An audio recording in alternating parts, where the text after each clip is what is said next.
Shalom, shalom, frères et sœurs en Christ, et bienvenue à la Rhapsodie de ce mercredi 29 novembre 2023. La Rhapsodie écrite par le pasteur Chris Oyakilome et la lecture vous est offerte par les vérités de l'Évangile. Le thème d'aujourd'hui est « La foi vient du cœur ». Le verset est pris de 2 Corinthiens 4, verset 13, qui nous dit « Nous ayons le même esprit de foi, selon qu'il est écrit, j'ai cru, c'est pourquoi j'ai parlé.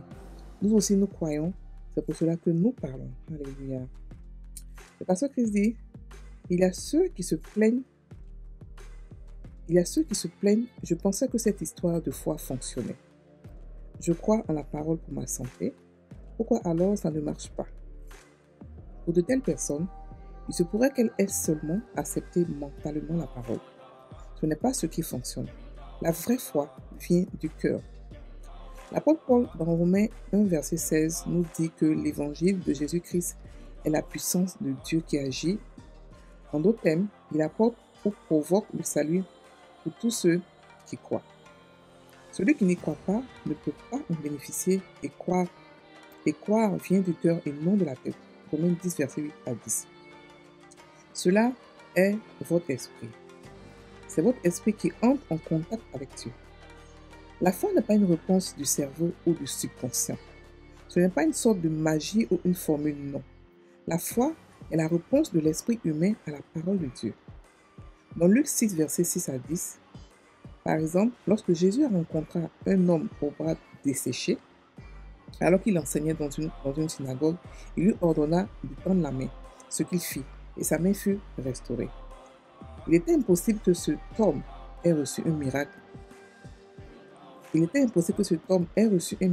S'il avait essayé de rationaliser les instructions du maître dans sa tête. Mais il a répondu avec son esprit à la parole. L'homme a entendu Jésus dans son esprit et a agi avec son esprit. Cela rappelle un récit similaire dans Marc 2, lorsque le Seigneur Jésus a guéri un homme atteint de paralysie. Il dit à l'homme, « Lève-toi, prends ton lit et rentre chez toi. » On peut le lire dans Marc 2, verset 11. L'homme, jusqu'alors paralysé, s'est levé et est parti en offrant des louanges à Dieu. L'homme n'aurait pas pu se lever s'il n'avait pas répondu par son esprit. Voyez-vous, son esprit n'est pas paralysé, puisque la maladie ou l'infirmité résidait dans son corps. Alors, comment un homme atteint de cette condition aurait-il pu se lever? La réponse est simple. Lorsqu'il a entendu la parole du Maître, il a agi depuis son esprit. Et cela a produit des résultats. Une fois que vous pourrez croire en la parole avec votre cœur et l'exprimer de votre bouche, cela produira des résultats. Alléluia. Fin de la rhapsodie. Alors, le pasteur nous dit ici que la foi ne vient pas de notre tête, notre compréhension, notre entendement, mais la foi vient de notre cœur, notre esprit. Lorsqu'on parle de cœur, on parle d'esprit. On ne parle pas du corps humain, mais du cœur qui est l'esprit. Alléluia. Il nous dit qu'il y a des personnes qui se plaignent que leur foi ne fonctionnait pas. Mais quand on regarde, on se rend compte qu'ils n'ont pas cru avec leur cœur. Ils ont cru avec leur tête. Ça veut dire quoi? Ça veut dire qu'ils ont appris les versets par cœur. Ils ont cru et ils n'ont pas poussé loin pour avoir réellement la foi. Par exemple, il y a des chrétiens qui prennent la parole, qui disent, Seigneur, ta parole dit ceci, donc il faut faire. Fais parce que ta parole le dit. Ce n'est pas la foi, c'est la croyance. Et c'est la croyance de la tête. La croyance de l'esprit, c'est quoi? Lorsque tu prends la parole, lorsque tu prends la preuve que Dieu te donne et que tu la mets dans ton esprit, tu la reçois dans ton esprit, c'est-à-dire que tu la médites et tu la fais entrer en toi. Parce que c'est ton esprit qui répond à la parole de Dieu, ce n'est pas ta tête. La foi est la réponse de l'esprit humain à la parole de Dieu. C'est-à-dire que quand la parole de Dieu te touche ton esprit répond automatiquement. Ça, c'est la foi. Ok? Ce n'est pas la mentalité. Parce que Dieu est esprit. Dieu ne touche pas, il n'interagit pas avec la chair ou l'âme. Mais il n'interagit pas avec la chair ou l'âme, mais il interagit avec notre esprit. Ok? D'abord, qu'est-ce que la foi? La définition de la foi, c'est, d'après le Hébreu 11, verset 1, c'est que la foi est une ferme assurance des choses qu'on espère, une démonstration de celles qu'on ne voit pas. Ça veut dire que tu as la preuve. Tu as entendu, ça peut être, tu as la preuve de ce que tu veux voir. Ensuite, la ferme assurance, ça veut dire qu'une preuve de ce que tu veux, ce que tu aimerais voir. Ensuite, tu poses une action, ça veut dire que tu fais quelque chose. Et dans le cas, par exemple, de monsieur qui avait la main desséchée, sa preuve était la parole de Dieu qu'il a entendue et il a accepté cela dans son esprit et il s'est levé et sa main a été guérie parce qu'il a entendu et quand Jésus lui a dit étends ta main, il a étendu sa main et automatiquement il fut guéri. Donc sa preuve à lui, c'est la parole de Dieu. Il a pris la parole de Dieu, il a laissé entrer en lui, il a accepté en l'écoutant. Donc on peut avoir la foi en écoutant la parole de Dieu. On peut aussi avoir la foi en méditant la parole. C'est-à-dire que ça, c'est une foi maintenant exprès, une foi ciblée. Vous dites que je vais faire grandir ma foi. Donc prenez la parole de Dieu, vous la mettez en vous. Ok? Mais vous pouvez aussi entendre la parole de Dieu et puis recevoir la foi. Ok? Ce n'est pas l'entendre et puis dire juste Amen. Non. Amen ne va pas faire le boulot. Amen, c'est le début du boulot. Mais il faut autre chose. Par exemple, c'est pas tout le monde qui peut recevoir sa guérison comme ça instantanément. D'autres peuvent être distraits. Et leur esprit n'est pas connecté à celui qui parle, au pasteur, ou à n'importe qui. Mais lorsqu'il rentre à la maison chez lui, qu'est-ce qu'il peut faire? Il prend la parole expressément et il la met en lui, en la méditant. Pas en apprenant par cœur. Quand on apprend la parole par cœur, on la met dans notre tête. Mais lorsqu'on la met dans l'esprit, on la prend, on la médite. La parole nous explique comment méditer la parole de Dieu. On la médite, on l'imagine, on la parle et on la crie. La méditation a 3 niveaux. Imaginer, parler et crier. Donc on fait 1, 2, 3. Dans quel but? Dans le but de pouvoir avoir le rima, dans le but de pouvoir comprendre ce que Dieu veut. Alléluia. Dans le but de pouvoir comprendre ce que Dieu veut, de pouvoir saisir le pouvoir qui est dans cette parole. Ok? Donc, lorsque vous recevez une parole de Dieu et que vous l'acceptez automatiquement, c'est la foi automatique. Lorsque vous prenez du temps à l'accepter, c'est toujours la foi. Ok? Chacun de nous ici a la foi de Dieu. Chacun de nous ici a fait des œuvres, a posé des œuvres de foi. Il y a quelque chose qu'on a voulu avoir, on a vraiment eu le désir Adam, on a eu ça. Ou on a eu des choses instantanées, par exemple, notre salut. Le salut a été instantané. On a entendu la parole de Dieu et on l'a accepté et on a reçu, on est devenu chrétien. Donc on a reçu la mesure de foi. Okay? Donc notre esprit humain, c'est comme ça qu'on nous dit, nous les chrétiens, qu'une femme vierge qui n'a jamais eu de rapport avec un homme tombe enceinte et on croit. Parce qu'on a la foi. Donc on a déjà la foi. Ok? Donc parce qu'on a déjà la foi, on n'a pas besoin de pleurer pour la foi, mais ce qu'on peut faire, c'est faire grandir notre foi. Okay? Comprendre que la maladie va partir. La maladie ne va pas partir parce que tu crois. Non, parce que tu as la foi. C'est la foi qui fait partie de la maladie. C'est la foi qui donne la guérison. Et ce n'est pas la croyance. Ce n'est pas l'espérance. L'espérance, comme quoi Dieu va faire cette espérance-là, ça frustre. Elle frustre parce qu'elle n'a pas de date de péremption. Tu ne sais pas quand il va faire. Mais par contre, la foi te dit qu'il a déjà fait. Et parce qu'il a déjà fait, je prends. Je crois, je prends. Je crois où? Dans mon esprit. Pas dans ma chair, pas dans ma tête, mais dans mon esprit. Ok? Donc, il a parlé de deux. Le pasteur a parlé de 2 cas exprès dans la Bible qui ont entendu la parole de Dieu et qui ont répondu. Il a parlé de la monsieur qui a la main sèche. Il était dans une synagogue, il prêchait la parole de Dieu et puis le monsieur était là et les gens lui ont demandé est-ce qu'il est possible de pouvoir guérir les malades le sabbat.